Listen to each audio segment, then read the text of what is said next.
I can truly say I've never encountered someone who was liked by so many people.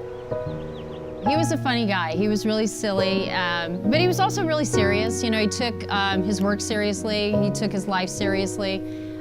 He took friendship and honor and serving the Air Force for 28 years very, very seriously. My mom was the love of his life. They were married 64 years, and my dad was in the very end of World War II, and then he served in Vietnam. But he just constantly was just somebody who just never stopped. And when he could get out and he could experience the world, whether it was going to the gym every day or going to baseball games. He was a huge baseball fan. He taught me how to throw my first baseball. You know, he was sharp as a tack till the end of his days. And I think that that's what kept all of us feeling happy about my dad, that even though he lost the ability to move around as freely as he wanted to, he was really smart. You know, he had 2 degrees, and when he left the military, he ended up working at March Air Force Base as a historian. So he had top security clearance, which meant he had the ability to sort of be the gatekeeper of what was going on with military records and military films.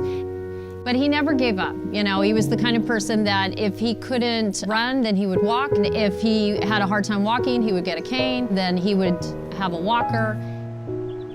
Today, seeing his grave was hard, but just feeling happy that he's part of a family and just being proud of what he accomplished. Because being married that long and having 4 children and having so many grandchildren, and to be able to survive 3 different wars, it says a lot. One of the things that my mom says about my dad, and it's probably one of the nicest, kindest things that I think that you could ever say about someone, I have never known anybody that has not liked Gene, and that he was such a good person.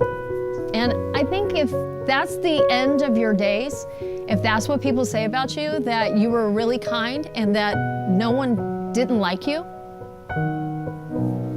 then you did something right. You did something right. Yeah.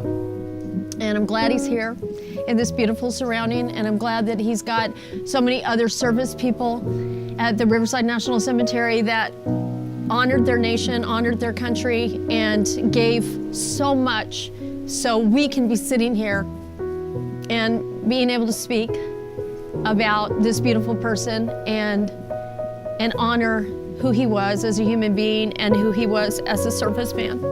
He was a great father. He was a very good man.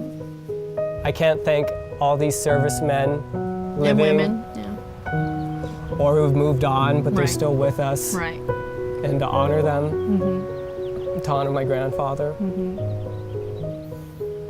He's with us always, they're always with us. You know, I think this beautiful place proves it. Yeah, absolutely.